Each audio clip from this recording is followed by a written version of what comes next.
Хуульч шууха төрийн эрх мэдэл түүний онцлогийн талаар танилцуулж байна. Танилцуулгад эрх мэдлийн тухай ерөнхий ойлголт, төрийн эрх мэдлийн их сурвалж, төрийн эрх мэдлийн субъект, төрийн эрх мэдлийг шилжүүлэн авах, эрх мэдлийг хэрэгжүүлэгчийн чадвар зэрэг сэдвүүдийг хөндлөх болно. Эрх мэдэл гэдэг нь ямар нэг субъектийн хүсэл зорилгоо хэрэгжүүлэх арга, чадвар, боломж юм. Эрх мэдэл үүсэх гол сэдэл түүнийг гүйцэлдүүлэхийн тулд тухайн субъект хүлээн зөвшөөрөгдөх, эсвэл эрх мэдлийг шилжүүлж авсан байх ёстой. Хүсэл зориг аяндаа хэрэгжихгүй. Харин ямар нэг аргаар эрх мэдлийг шилжүүлэн авч хүлээн зөвшөөрөгдснөөр боломж бүрддэг байна. Эрх мэдлийг шилжүүлж авах хоёр арга байна. Нэг, хүч төрөн хүсэл зоригоо хүлээн зөвшөөрүүлж захирах хүчийг олж авах албадах арга. Энэ нь хүний эрх чөлөөнд тулгуурлагдаггүй, айх эмээх сэтгэл зүй бий болгох, амьдралын гачигдлыг ашиглан өөрийн давуу байдлыг бий болгох замаар хэрэгжинэ. Хоёрт, итгэлийг олж аван захирах хүчтэй болох итгүүлэх арга. Энэ нь хүний эрх чөлөө шударга ёс зүй ёсонд тулгуурласан үр бүтээс чанараараа хүлээн зөвшөөрөгдөх болон хуурам эхлэх популист аргаар итгэлийг олж авах хэлбэртэй байна. Популизм нь 19-р зууны сүүл үед улс төрд нэвтэрсэн ба ард түмний хүсэл зориг гэх зэрэг олон таалагдах урай, байр сууриаар дамжуулан эрх баригч, элит хэсгийг авилгаж ашиг сонирхлын зөрчилтэй гэж олон нийтэд харагдуулж, улс төрийн санаа зоригоо гүйцэлдүүлэх арга зам юм. Эрх мэдлийг хэрэгжүүлэгч нь зөв болон зөв бус аргаар эрх мэдлийг авна. Зөв аргаар эрх мэдлийг авах үед олон нийтийн дэмжлэг, идэх оролцоонд суурилсан бодлого, зорилтоо хэрэгжүүлэх боломж чадвар өндөр байна.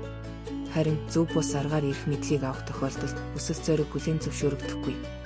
Кант зөв бус аргаар эрх мэдлийг авах нь зурчил, тэмцлийг байнга авчирч, засаглах чадвар хүчирхийлэлд тулгуурлаж, хэврэг эмзэг байна гэжээ. Эрх мэдлийг хэрэгжүүлэх аргаар нь ардчилсан бус. Субъектээр нь гэр бүлийн, цэргийн, намын, үйлдвэрчний, төрийн тулгуурлаж буй их сурвалжаар нь эдийн засгийн, мэдээллийн, алдагдлахын үүргээр нь хууль тогтоох, гүйцэтгэх, шүүхийн багтаамжаар нь бага буюу гэр бүлийн, дунд буюу төрийн, өргөн буюу улс төрийн гэж ангилна. Төрийн эрх мэдэл гэсэн ойлголтыг ижил утгаар эсвэл хоршиж хэрэглэдэг. Төр бол нийтлэг эрх мэдлийг хэрэгжүүлэгч юм. Төрийн бүрэн эрхт байдал гэдэг нь нийтийн өмчөд тулгуурласан, нийтлэг эрх ашгийг хамгаалдаг, нийтээр дагахтыг журам тогтоодог ба нутаг дэвсгэр хүн амыг бүрэн хамардаг. Төр бодиттой оршиж байгааг зөвхөн нийтлэг эрх мэдлийг хэрэгжүүлж байгаа бүрэн эрхт байдлаар нь дамжуулж мэдэрч хүртэж ойлгоно. Үүнээс гадна төрийн эрх мэдэл ард түмнээс их сурвалжтай байх ёстой юм. Гэхдээ байх эсэх нь төрийн дэглэмийн шинж чанараас хамаарна. Ард түмэн сонгож байгуулсан төрийн байгууллагын бүтцээр дамжуулж хүсэл зоригоо хэрэгжүүлдэг байна. Ардчилсан үндсэн хуультай улсын төрийн эрх мэдэл нь ард түмнээс үндсэн хуулийн дагуу хууль тогтоох, гүйцэтгэх, шүүх эрх мэдлийн байгууллагад шилжүүлсэн, ард түмний хүсэл зоригт тулгуурласан төрийн хүсэл зоригийн хүч юм. Төрийн эрх мэдэл нь төлөөлөх ардчилсан зарчмаар ард түмнээс үндсэн хуулийн дагуу шилжүүлсэн эрх мэдэл юм. Ард түмэн нийтлэг эрх ашгаа хамгаалуулах эрхийг түүний эрх мэдэлд шилжүүлснээр ард түмний хүсэл зоригт тулгуурласан төрийн хүсэл зоригийн хүч бүрэлдэж, хууль зүйн статустай болно. Төр эрх мэдлээ хууль тогтоох, гүйцэтгэх, шүүх хэлбэрээр албадах болон итгүүлэх аргыг аль алин тулгуурлан хэрэгжүүлнэ. Төрийн эрх мэдэлд аль арга давмгаалах нь төрийн дэглэмийн мөн чанарыг тодорхойлно. Төрийн эрх мэдэл ард түмний хүсэл зоригт тулгуурлах үйл явц гүнзгийрэх хэрээр алдагдлахыг ашиглах хувь хэмжээ багасдаг байна.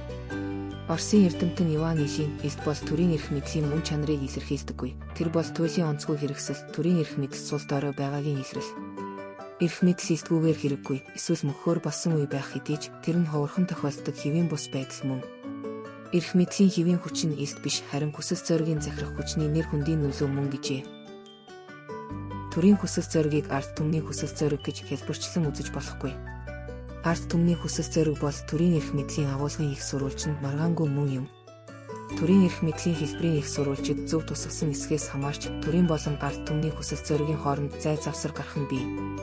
Төрийн эрх мэдэл нь мэргэжлийн үйл ажиллагаа байдгийн улмаас түүхэн цаг үед ард түмний хүсэл зоригоос зөрөгч тохиолдол гарна. Тиймээс төрийн ба ард түмний хүсэл зоригийг зөв хослуулна гэдэг чухамдаа хүн төрөлхтний мөнхийн асуудал байсан. Одоо ч байсаар байгаа билээ. Төрийн эрх мэдэл нь бүрэн эрхт монопол, нийтлэг эрх ашигт захирагдмал хүлээн зөвшөөрөгдсөн нийгмэл байдгаас гадна тодорхой шаардлага хангасан албан хаагч хэрэгжүүлдгээрээ онцлогтой. Төрийн эрх мэдэл улсын бүрэн эрхт байдлын илрэл, бас чадвар, баталгаа болж байдаг. Улс бүрэн эрхт байдалтай байгаа нь төрийн эрх мэдлийн хэрэгжилтээр харагдаж, нотлогдож байдаг. Улсын бүрэн эрхт байдал нь улсын дотоод хийгээд гадаад хэргийн үндэсний болон олон улсын эрх зүйд тулгуурлан бүрэн тусгаар хараад бусаар эрх мэдлээ хэрэгжүүлэх төрийн чадварт оршино. Энэ чадварыг тийм хэрэгжүүлэгч нь төр юм. Улсын төрийн бүрэн эрхт байдлын тухай ойлголтыг үнэмлэхгүй зааглах боломжгүй. Улсын бүрэн эрхт байдлын тухай ойлголт бие даасан онцлог түвшинд судлагдаж, боловсруулсан олон улсын нийтийн эрх зүйн болон үндсэн хуулийн эрх зүйн түүхэн судлагдах болдог билээ. Францын төр судлаач Бодим улсын бүрэн эрхт байдлыг онцлог түвшинд хүртэл судалж, 6-аас номлол бүтээсэн байдаг. Тэрээр улсын бүрэн эрхт байдлыг нэлээд туйлын утгаар авч үзсэн. Тухайн үеийн Францын улс төрийн амьдралын урагшгүй байдал, анархист үзэгдлүүдийн илэрлийг төвлөрсөн эрх мэдлийн сулралтай холбоотой хэмээн дүгнэж, төрийн эрх мэдэл бол дээдлэгдэж байх төдийгүй цаг хугацааны хязгаарлалтгүй байх ёстой гэж үзжээ. Тэрээр иргэд болон албат нарт хуулиар хязгаарлагддаггүй дээд эрх мэдэл бол төрийн бүрэн эрхт байдал мөн гэж үзээд, ард түмний бүрэн эрхт байдлын дээр төрийн төвлөрсөн засгийн захирагчдын бүрэн эрхийг гаргаж тавьжээ. Нийгмийн гэрээний онолын төлөөлөгчд болох Гоббс, Руссо нар ард түмний хэвийн амьдрах нийгмэл зорилго нь төр, түүний эрх мэдлийн статусыг нөхцөлдүүлдэг. Эрх мэдэл бүрэн эрхт байдалтай байгаа нь нийгмийн гэрээний үр дүн. Төрийн эрх мэдэл, түүний улс төрийн бүх эрхийн цорын ганц эзэн бол ард түмэн. Улсын бүрэн эрхт байдал хийгээд ард түмний эрх мэдэл адил. Нийтийн өмч бол ард түмнийх. Төрийн хүсэл зориг бол ард түмнийх. Улсын бүрэн эрхт байдлын жинхэнэ субъект нь захирагчид болон ард түмэн. Аль нэгэн дангаараа улсын бүрэн эрхт байдлын субъект болохгүй бөгөөд тэдний хоорондын гэрээний үндсэн дээр энэ статус үүсдэг гэж үзжээ. Германы сонгодог философч Гегель төрийн бүрэн эрхт байдлын орчин үеийн үзэл баримтлалыг бий болгоход хүчтэй нөлөөлсөн байдаг. Тэрээр төр хүчтэй эрх мэдэлтэй бие даасан байхын тулд эдис бүхнээрээ цул нэгдмэл байж өөрийн бүх бүрэлдэхүүн хэсэгт ноёрхлоо тогтоох ёстой. Төрийн эрх мэдлийн гадна ямар нэг хүч хийгээд эрх мэдэл зэрэгцэн орших ёсгүй гэж үзжээ. Төрийн эрх мэдэл түүний онцгой үүргүүд нь хэн нэгний хүсэл зоригийг илэрхийлдэггүй. Гагцхүү төрийн нэгдмэл байдлыг хангахад чиглэж байх бөгөөд энэ нь төр улсын бүрэн эрхтэй байгаагийн илрэл гэжээ.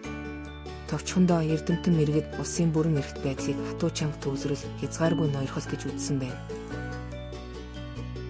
Германы Хайдельбергийн их сургуулийн профессор Ильиник улсын бүрэн эрхт байдлын тухай сургаалын түүхийг судлаад тухайн сургаал дахь үндсэн алдаа бол улсын бүрэн эрхт байдлыг байгуулахын бүрэн эрх байдалтай адилтгах, төрийн эрх мэдлийн нааштай агуулгыг түүний сөрөг зүйлээр нөхөх зэрэг болно гэд бүрэн эрхт байдал бол туйлын зүйл биш гэдгийг түүх бидэнд итгүүлсэн. Бүрэн эрхт байдал нь улсын үндсэн шинжийг тодорхойлоход нэм чухал түүхэн ухагдхан мөн гэжээ.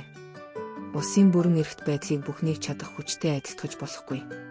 Мөн эрх зүйн туйлын хязгаарлалт гэж үзэж болохгүй. Төр өөрийгөө чөлөөлж болох тэрл хязгаар мөн бөгөөд тэр нь эрх зүйн хэлбэртэй байна. Туйлын хязгаарлалт оршдоггүй шиг улсын хязгааргүй бүрэн эрх хууль зүйн хувьд оршдоггүй гэж үзжээ. Францын төр судлаач Дю төрийн хүсэл зориг бүх хүсэл зоригийн дээр байдгийг шүүмжилж, бусад улс үндэстний хүсэл зоригийг харгалзах, хууль ёсоор эрх мэдэл хүлээлгэх нь төрийн эрх мэдлийн хэвийн амьдрал гэжээ. Харин Австрийн хуульч Хельцен улсын бүрэн эрхт байдал нь эрх зүйн хэм хэмжээний дэг журмыг агуулсан эрх зүйн зохион байгуулалт гэж үзжээ. 19-р зуунд улсын бүрэн эрхт байдлын онолыг хөгжүүлэгчид улсын бүрэн эрхт байдлыг үндсэн хууль болон олон улсын эрх зүйгээс хамааралтай улс түмний харилцааны харилцан ойлголцол, хүндэтгэл тулгуурласан хууль ёсны соёл, улсын оршихуй гэсэн утгаар илэрхийлэх болсон байна. Орчин үед төрийн дотооддоо хүлээн зөвшөөрөгдөх гадаад харилцаанд хинээс ч үл хамаарах байдал аль нэг улс орноос бус харин олон улсын эрх зүйгээр хязгаарлагдах явдал түгээмэл болсон. Түүнчлэн өмнө нь улсын тусгаар тогтнол бүрэн эрх байдлыг атрибут гэж үзэж байсан зүйлийг олон улсын эрх зүйгээр хязгаарлах болсон. Хүний эрх чөлөө тухайн улсын дотоодын эрх мэдлийн асуудал байсан бол өдгөө дэлхийн нийтийн шинжтэй улс төрийн үнэт зүйл олон улсын эрх зүйн хамгаалалтын нэг гол объект болжээ. Үүнээс гадна улсын бүрэн эрхт байдлыг дотоод гадаад талыг ялгаж үзэх шаардлага гарсан. Товчхондоо улсын бүрэн эрхт байдлын талаарх ойлголт нь дэлхийд дахны даяаршлын үйл явц, олон улсын харилцааны үргэлжилт, түүний хууль зүйн илрэл болох олон улсын эрх зүйн үүднээс үзэмж баяжин хөгжсөн байна. Үндэсний эрх зүйн тогтолцооны хүрээнд хууль тогтоох, гүйцэтгэх, шүүх эрх мэдлийг биедан хараад бусаар хэрэгжүүлэх төрийн чадварыг улсын бүрэн эрхт дотоод тал гэнэ. Үүнд төр улс орны хэмжээнд эрх зүйн нийгмэлдэг журам бий болгох, төрийн байгууллагын эрх хэмжээ, иргэд албан тушаалтны эрх, үүргийг тогтоох, нутаг дэвсгэрийн хэмжээнд үйлчлэх, эрх зүйн хэм хэмжээг тогтоох, биелүүлэх, шүүн шийдвэрлэх хамаарна. Түүнчлэн улсын бүрэн эрхт байдал нь олон улсын эрх зүйд нийцсэн байх ёстой. Олон улсын гэрээний эрх зүйн тухай 1969 оны Венийн конвенцийн 26 дугаар зүйлд аливаа хүчин төгөлдөр гэрээг түүний оролцогчид заавал биелүүлэх үүрэгтэй бөгөөд гэрээг шударгаар хэрэгжүүлэх ёстой. 27 дугаар зүйлд оролцогч нь гэрээг биелүүлээгүй байгаагаа зөвтгөхийн тулд дотоодынхоо эрх зүйн заалтаас иш татах ёсгүй гэж заажээ. Улсын бүрэн эрхт байдлыг гадаад талд дэлхийн бусад улстай бүрэн эрхтэй харилцах, хууль ёсны төр засаг нь улсаа бүрэн төлөөлөх, их тайван орших, улс төр, эдийн засаг, нийгэм, соёлын салбарт бусад улстай харилцан хамтран ажиллах, элчин харилцаа хөгжүүлэх, олон улсын хурал зөвлөгөөнд оролцох, олон улсын байгууллагын бүрэн эрхт гишүүн болох, өөрсдийн ашиг сонирхол эрхийг хүндсэн асуудлаар бүс нутгийн болон олон улсын гэрээ хэлэлцээр хурал зөвлөгөөнд оролцох, төвийг сахих эрх багтана. Улсын бүрэн эрхт байдлын материалсаг үндэс нь өөрийн нутаг дэвсгэр өмч, соёлын үс ам, улс төрийн үндэс нь улс орны тогтвортой байдал, улс төрийн зохих түвшинд хөгжсөн байгууллага, засаг төрийн бүтэц юм. Харин улсын бүрэн эрхт байдлын эрх зүйн үндэс нь төрийн тусгаар тогтнол, нутаг дэвсгэрийн бүрэн бүтэн, алдашгүй дархан байдал, үндэсний өөрийгөө тодорхойлох эрхийг баталгаажуулсан үндсэн хууль, олон улсын эрх зүйн гэрээ, нийтээр хүлээн зөвшөөрсөн зарчмууд байна. Аливаа улс дотоод хийгээд гадаад бодлогодоо олон улсын эрх зүйн нийтээр хүлээн зөвшөөрсөн зарчмын үндсэн дээр бүрэн эрхтэй байх, төр өөрийн үүргийг бусад эрх мэдлээс үл хамааран хэрэгжүүлэх, олон улсын харилцааны бусад субъект, оролцогчтой эрх тэгш харилцах, төрийн эрх мэдлийн дээд субъект бүрэн эрхээ хэрэгжүүлэх бодит баталгаа бүхий байх нь улсын бүрэн эрхт байдлын шинж юм. Энгийнээр хэлбэл, улсын бүрэн эрхт чанар нь төрийн эрх мэдлийн бусад онцлогийн үндэс мөн. Бүрэн эрхт улсын төрийн эрх мэдэл монопол шинжтэй. Хязгааргүй эрхтэй бус зөвхөн үндэсний болон олон улсын эрх зүйгээр хязгаарлагдана. Нийгмийн бусад эрх мэдлийн аливаа үйл ажиллагааг зөвшөөрөх, хориглох, шаардлагатай нөхцөлд төрийн албатлагыг хуулийн хүрээнд ил ашиглах хэрэгтэй. Өөр ямар ч эрх мэдэлд ийм эрх байдаггүй. Хууль тогтоох, гүйцэтгэх, шүүх гэх төрийн эрх мэдлийн салаа мөчир бүр хуулиар ногдсон эрх хэмжээгээ хинтээж хуваалцахгүй дангаар хэрэгжүүлнэ. Францын төр судлаач Дюве алдаж чадаж байвал төрийн эрх мэдэл хэрэг дээрээ оршиж буйн тэр гэжээ.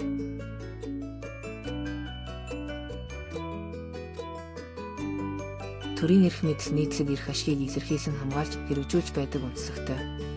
Төр ёсны хөгжил, ардчлал, соёлын түвшнээс хамаарч нийтлэг эрх ашгийг ямар түвшинд илэрхийлж хамгаалах нь улс гүрэнд өөр өөр. Гагцхүү тухайн үеийн нийтлэг ашиг сонирхлын илэрхийлэл байдаг.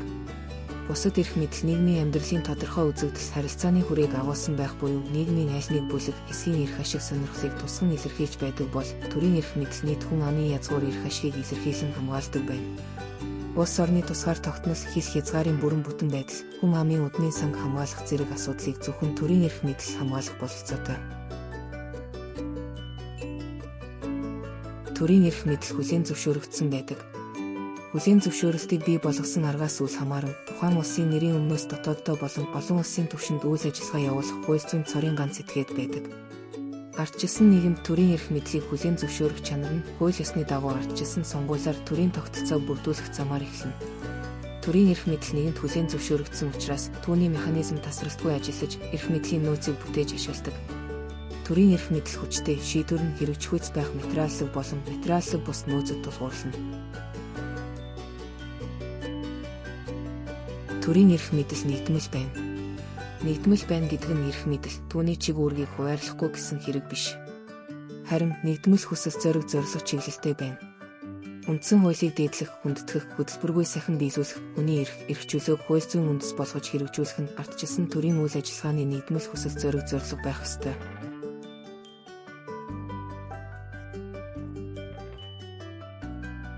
Төрийн эрх мэдлийг мэдлэг, боловсрол, туршлага, ур чадвар, ёс зүй, мэргэшил, нас, иргэншлийн зэрэг тодорхой шаардлага хангасналбан хаагч хэрэгжүүлэх ёстой.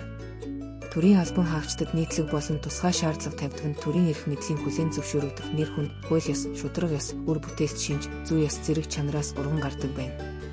Эрх мэдэл нь албан тушаалаа хэтрүүлэх, ургуулсан ашиглах, хүнд суртал гаргах, авилгад өртөх зэрэг сөрөг талыг агуулж байдаг учраас тодорхой шаардлага, хориглолтыг хуулиар тогтоодог юм.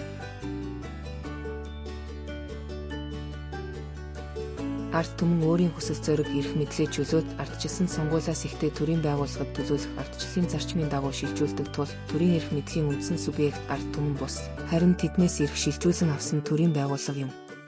Төрийн эрх мэдлийг ард түмнээс төлөөлөх ардчлалын замаар эрх шилжүүлэн авсан төрийн байгууллага олон түмний оролцоо, хяналтын дор хэрэгжүүлнэ. Ард түмэн засаг барих эрхээ төрийн байгууллагад шилжүүлэх хууль зүйн үндэс нь үндсэн хууль, харин арга нь сонгуул юм. Сонгуулиас ихтэй төрийн хууль тогтоох, гүйцэтгэх, шүүх эрх мэдлийн байгууллага бол төрийн эрх мэдлийн үндсэн институтуудыг түүний гол субъект юм. Вестминстрийн загвараар төрийн эрх мэдэл ард түмнээс ихтэй тул ард түмний төлөөллийн дээд байгууллагыг төрийн эрх мэдлийн гол субъект гэж үздэг. Бонийн загвараар төрийн эрх мэдлийн аль нэг субъектэд илүү ач холбогдол өгдөггүй, харин тэдгээрийн хоорондын харилцан хяналт, тэнцвэр, бие даасан байдлын уулзалт төрийн эрх мэдэл хадгалагдана гэж үздэг байна. Төрийн эрх мэдлийн субъектийн тухай онолуудыг танилцуулъя. Сонгодог ардчлалын онолоор төрийн эрх мэдлийн гол субъект нь ард түмэн байдаг гэж үздэг. Энэ онол нь эртний Афинд сонгодог утгаараа хэрэгжсэн бөгөөд нийгэм дэх улс төр, эдийн засгийн тэгш бус байдлаас хамаарч өөр хаанч хэрэгжээгүй байна. Элитийн онолоор төрийн эрх мэдлийн гол субъектыг ард түмэн биш, харин оюуны өндөр чадах, ёс суртахуунтай, эдийн засгийн хараат бус, бие даасан цөөнх хэрэгжүүлэх ёстой байна. Олон урвалж ардчлалын үзэл баримтлалаар төрийн эрх мэдлийг хэрэгжүүлэхэд хүн бүр оролцох бололцоогүй, бас цөөнх хэрэгжүүлэх нь гарцаагүй боловч халаа солиогүй хэрэгжүүлэх нь шудраг бус юм. Харин шудраг ёс хуулийн дагуу сонгуулийн замаар өрсөлдөж хамгийн чадвартай, нэр хүндтэй нь хэрэгжүүлэх ёстой гэж үздэг. Төрийн эрх мэдлийн давуу чанарыг бий болгож бас хязгаарлаж байдаг хүчин зүйлийн нийлбэр цогцыг төрийн эрх мэдлийн их сурвалж гэнэ. Төрийн эрх мэдлийн угуул их сурвалж нь ард түмэн мөн. 1789 оны Францын хүний болон иргэний эрхийн тунхагийн 3 дугаар зүйл засгийн бүх эрх ард түмнээс их сурвалжтай гэж тунхагласан. Засгийн бүх эрх ард түмний мэдэлд эсвэл тэдний гарт байдаггүй. Бас тэгж ярих, бичих ёсгүй гэжээ. Үүнээс гадна үндсэн хууль төрийн эрх мэдлийн эрх зүйн үндсэн их сурвалж болно. Төрн эргээд ард түмэнд хүлээн зөвшөөрөгдөх их сурвалжтай. Ард түмэн төрийн эрх мэдлийн угуул их сурвалж гэдгийг нийгмийн дээд гэрээ буюу үндсэн хуулиар тунхаглан баталгаажуулдаг байна. Францын хүний болон иргэний эрхийн тунхагийг 1789 оны 8 дугаар сарын 26-ны өдөр үндэсний төр ассамблеягаас баталсан байдаг. Энэ нь Францын хувь сүлийн үр дүнд бий болсон хүний эрх чөлөөний үндсэн дүрмийн гол баримт бичиг, улс төр, эрх зүйн сэтгэлгээний дээж бичиг юм. Тунхаг нь улс төр, эрх зүй, хүний эрхийн олон зарчим, үнэт зүйлсийг агуулсан нийт 17 зүйлтэй. Хүн бүр төрхөөсөө эрхтэгш байх, хууль нь нийтийн ашиг сонирхлын илэрхийлэл байх, алдашгүй чөлөөтэй байх, ял шийтгэлийг зөвхөн хуулиар тогтоох, гин буруутай тооцох хүртэл гин буруугүй тооцогдох, хувийн өмчийг шудраг бөгөөд урьдчилсан нөхөн олгуургүйгээр хураан авахыг хориглох зэрэг зарчмуудыг агуулдаг. Төр эрх мэдлээ олох, шилжүүлэх, хэрэгжүүлэх арга зам, зохион байгуулалт, хяналт, хязгаарлалт, юу хийж болох, болохгүй болон төрийн эрх мэдлийн угуул их сурвалж ард түмний эрх чөлөөний халтшгүй дархан байдлыг үндсэн хуулиар тодорхойлдог. Төр үндсэн хууль хоёр агуулгах хэлбэр шалтгаан үр дагаврын салшгүй холбоотой нэгэн зүйлийн хоёр тал гэдгийг үеийн сэтгэгчид хүлээн зөвшөөрч наривчлан судлахыг зорьсоор иржээ. Эртний Грекэд төрийн гол хууль төрийн үндсийг бүрдүүлнэ гэж үздэг байсан ба Аристотель төрийн үндсийг бүрдүүлдэг гол хууль түүний үндсэн дээр бий болдог жирийн хууль хоёрыг ялгасан байдаг. Харин эртний Ромд төрийн гол хуулиар төрийн загварыг тодорхойлсон аж. Эртний үед төрийн гол хуулийг төрийн байгууллагыг бүхэлд нь нэг актэд багтаасан формал зохицуулалтын утгаар бус харин зөвхөн материаллык агуулгаар илэрхийлж байжээ. Үндсэн хуулийн тухай ойлголт 16 дугаар зуунд үндсэн суурь хууль нэрээр илэрч жирийн хуулиас илүү хүчин чадалтай. Түүнийг эзэн хаан ч өөрийн үзмжээр өөрчилж болохгүй гэж үзэх болжээ. Гоббс Стефан зохиолдоо үндсэн хууль гэсэн ойлголтыг тайлбарлаагүй байдаг. Францад 4-р Хенригийн үед Lois Fundamentals d'Estadийг мэдэх болсон. Англид 1-р Яковын үед Fundamental Laws-ыг мэдэх болсон бол Германд Вестфалийн үеэс мэдэж эхэлсэн байна. Үндсэн хуулийг анхаа эсвэл Библийн сургаалын нөлөөгөөр бурхан ард түмэн хоёрын хоорондын гэрээ гэж төсөөлөх явдал түгээмэл болсон байна. Английн цивилист үзэлтэй Джон Силбурн Эрдэнэ нар ард түмний гэрээ буюу бичмэл үндсэн хуулийг 1647 онд боловсруулж ард түмнэр гарын үсэг зурулахаар парламентэд өргөн барьсан байдаг. Ингэснээр үндсэн болон жирийн хуулийг тодорхой зааглаж үндэстний үндсэн эрх парламентын халтшгүй дархан эрхийг анх удаа томьёолсон юм. Кромвель улс бүр их харт шиг байнгын доктортой үндсэн хуультай байх ёстой гэсэн үзлийг дэвшүүлсэн. Английн анхны бичмэл үндсэн хуулийн төслийг 1653 онд Instrument of Government нэртэйгээр боловсруулсан байдаг.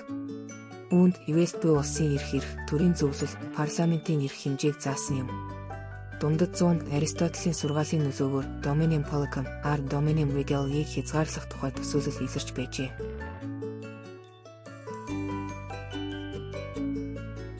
Английн 1215 оны Магна Хартын эрх чөлөөний түүхэн баримт бичигт тооцогддог. Хаант засгийн элдв татвар говьчуур дур зоргийн эсрэг тэмцсэн бароонууд тэднийг дэмжсэн Кантерберийн тэргүүн хам Стивен Сингтоны шахалтаар Английн эзэн хаан Жон уг баримт бичигт гарын үсэг зурсан байдаг. Магна Хартын үзэл санаа нь хүний эрх чөлөөг хамгаалах, төрийн эрх мэдлийг хязгаарлахад чиглэсэн ба орчин цагийн үндсэн хуульд ёсны үзэл санаа бүрэлдэн тогтох үндсэн суурь болжээ. Англид Гоббс үндсэн хууль хэмээх нэр томьёог хэрэглэж төр нуруулж жинхэнэ анархи ёс тогтох болно гэж төрийн байгуулалт үндсэн хуулийн гүйцэтгэх үүргийг тодорхойлсон байдаг. Харин Лок олонхын хүсэл зоригийг хүн бүр өөрийн жинхэнэ хүсэл зориг мэтээр авч үзэх ёстойг үндсэн гэрээнд тусгах ёстой гэж үзжээ. Германд Пурффендорф олонхын хүлээн зөвшөөрсөн төрийн удирдлагын хэлбэрийг нийтлийн гэрээнд заан тогтоох тухай өгүүлсэн бол Бохмер Волл хааны эрх мэдлийг үндсэн хуульд төдийгүй ард түмэн хязгаарлана гэжээ. Тэрээр үндсэн хуулийн хүч чадалд итгэл муутай байр суурь баримтаж байсан хэдий ч төрийн эрх мэдлийг хязгаарлахад үндсэн хууль ард түмэн хоёр хүч хавсрах тухай санааг дэвшүүлсэн байдаг. Францад Русов дэг журамд нийцэн зөв сайн байх нь хүмүүн хоорондын зөвшөлтсөөс үл хамаарч зөвлбөрийн зам ёсоор байх явдал мөн гэж тунхагласан. Тэрээр төр ард түмний хоорондын хүсэл зоригийн огтлолцыг хууль гэж нэрлээд тэрхүү хуулийг дөрөв хувааж иргэн ба төрийн харилцаа захирах хэлбэрийг зохицуулдаг ард түмний хүсэл зоригийг илэрхийлсэн. Ард түмэн өөрчлөх эрхтэй хуулийг улс төрийн буюу үндсэн хууль гэж үзэж байжээ. Эдгээрийг Кантик дээр сийлбэл зохих хамгийн чухал ёс суртахууны хууль гэжээ.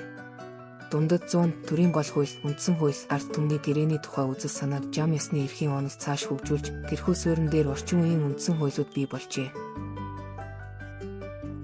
Бичмэл үндсэн хуулийн тухай төсөөлөл анх Английн колони оронд биелээ олсон байдаг. Колони улсын зохион байгуулалт удирдлагыг тодорхойлсон хартыг 2-р Карл хаан баталж, энэ нь 1663-аас 1842 оны хүртэлх хугацаанд колони улсуудын хувьд орчин үеийн утгаар үндсэн хууль байжээ. 1776 оны тусгаар тогтнолын дараа зарим колони байсан улсууд хуучин хараат ард түмний бүрэн эрхт байдал, эрх мэдэл хуваарлах зарчим тулгуурлан үндсэн хууль болгон өөрчилж, зохион байгуулах хурлаар тунхаглаж, эсвэл иргэдийн хурлаар баталж байжээ. Харти буюу хуучин үндсэн хуулиуд ирээдүйн шинэ үндсэн хуулийн зарчмыг бэлтгэж өгсөн. Үүнийг Европ зээлтэн нутагшуулж байсан бөгөөд үндсэн хууль цааш дэлгэрч хөгжсөөр төрийн гол хууль төдийгүй ардчилсан төр ёсны үндсэн зарчим болсон билээ. Орчин үеийн утгаар үндсэн хууль нь нэг талаас төр түүний байгууллага нийтлэг эрх мэдлийг хэрэгжүүлэх агуулгын болон хэлбэрийн их сурвалж, нөгөө талаас хүний эрх чөлөө бүрэн эрхт байдлыг төрөөс хамгаалах өндөхгүй байхын баталгаа юм. Энэ мөн чанарт төрийн эрх мэдлийг хэрэгжүүлж буй байгууллагын бүтэц, зохион байгуулалт, чиг үүрэг захирагдмал байх ёстой. Үндсэн хууль иргэдийн эрх чөлөөг төрөөс хангах, өндөхгүй байх баталгааг хууль тогтоох, гүйцэтгэх, шүүх эрх мэдлийг харилцан хяналт, тэнцвэрийн зарчмаар хуваарлан бүрдүүлж, тэдгээрийн бүрэн эрх, бүтэц, зохион байгуулалт, үйл ажиллагааны арга, зарчим, механизмыг төв, орон нутгийн бүх түвшинд тодорхойлж өгдөг. Үндсэн хууль бол төрийн эрх мэдлийн эрх зүйн үндсэн их сурвалж, мөн чанарыг ойлгох түлхүүр юм. Вебер уламжлал харизм, төрийн эрх мэдлийн үйл ажиллагааны үр бүтээл, шударга байдлаараа хүлээн зөвшөөрөгдөх чадвар гэж үзсэн. Харин Оросын эрдэмтэн Бердиев муу юм оршин байгаатай холбоотой тэрхүү муу зүйлийн уршгийг арилгахын тулд захирагдагч хоёр зөвшөлдсөнөөр эрх мэдлийн механизм ажиллаж эхэлнэ. Энэ үйл явц нэгийг үгүйсгэж нөгөөг төрүүлэх учир битүү тойрог луга тасралтгүй үргэлжлэнэ гэсэн байдаг. Ардчилсан бус дэглэн бүхий улсад төрийн эрх мэдлийн хүлээн зөвшөөрөгдөх хамгийн гол их сурвалж нь айх эмээх сэтгэл зүй болдог. Тохиолдлын зүйл янз бүрийн ашиг сонирхол, зөрчлөөс нийгэм бүрэн ангижраагүй, тэгвч бололцоогүй тул төрийн эрх мэдэлд хууль зүйн хариуцлага хүлээлгэх эрх хадгалагдаж байдаг. Хууль зүйн хариуцлага нь төрийн албадлагын арга хэмжээ учраас зээрлүүлэх, зөрчигдсөн эрхийг сэргээхээс гадна хамгаалах, урьдчилан сэргийлэх, нөлөө үзүүлэх зэрэг зорилгыг агуулдаг байна. Эрх зүйн зөрчил заавал хариуцлага хүлээлгэх зүй ёсны зарчим нь зөрчил гаргасан этгээдэд холбогдох төдийгүй нийгмийн бусад гишүүдэд хууль ёс дэг журмыг сахин биелүүлэх эрх зүйн ухамсар, соёл, хэвшил төлөвшүүлдэг. Хүн хэрэгцээгээ хангахын тулд хууль бус зүйл тэр бүр хийдэггүй нь тухайн хүний эрх зүйн соёл ухамсар, эсвэл ёс суртахуунтай холбоотой боловч төрийн албадлагын арга хэмжээнээс эцсийн эцэст айж имэдэх нь түүний сэтгэл зүйн хөдөлгөөнгүй үндэс мөн. Хүн дадас зуршил болсон зүйлдээ сэтгэл зүйн хувьд захирагдмал байдаг. Аливаа өөрчлөлт хүний амьдралд илэрхий нааштай эерэг үр дүнг шууд авчрах нь тодорхойгүй нөхцөлд хүмүүс байгаа байдлыг хадгалахыг хүснэ. Хүмүүс зуршил болсон, он удаан жил оршиж буй зүйлдээ хүлцэнгүй хандаж, шинээр буй болсон зүйлээс татгалзах хандлагатай байдаг. Хүн эцгийн эрх мэдлээс эхлээд төрийн эрх мэдэл хүртэл захирагдаж, захирч байдаг уламжлалыг байх ёстой зүйл хэмээн ёсчлон дагаж, төрийн эрх мэдлийг хүлээн зөвшөөрч, түүнд онцгой статусыг олгодог байна. Тиймээс төрийн эрх мэдлийн хүлээн зөвшөөрөгдөх их сурвалжид уламжлал зүй ёсоор тооцогддог.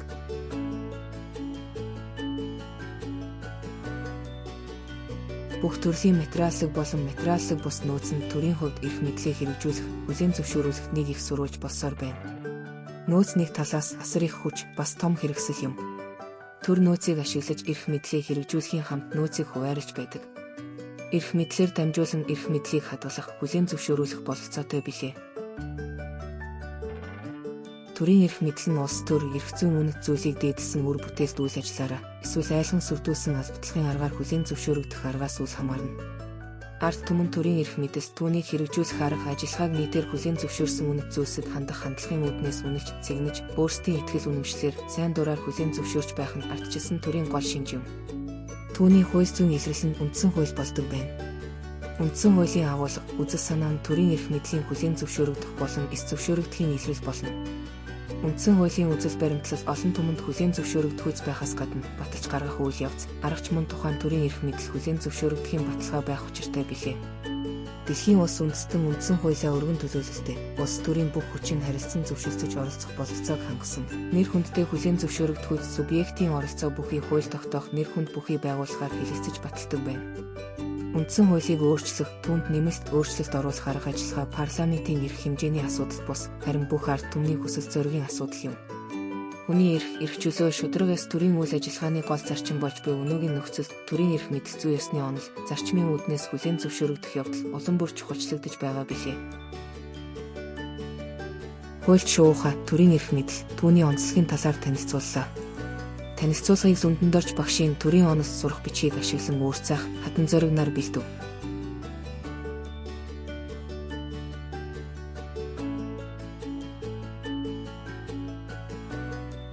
Хуульч шуухатай хамт төрийн оноос судлаарай. Хамтдаа хөгжицгөөе.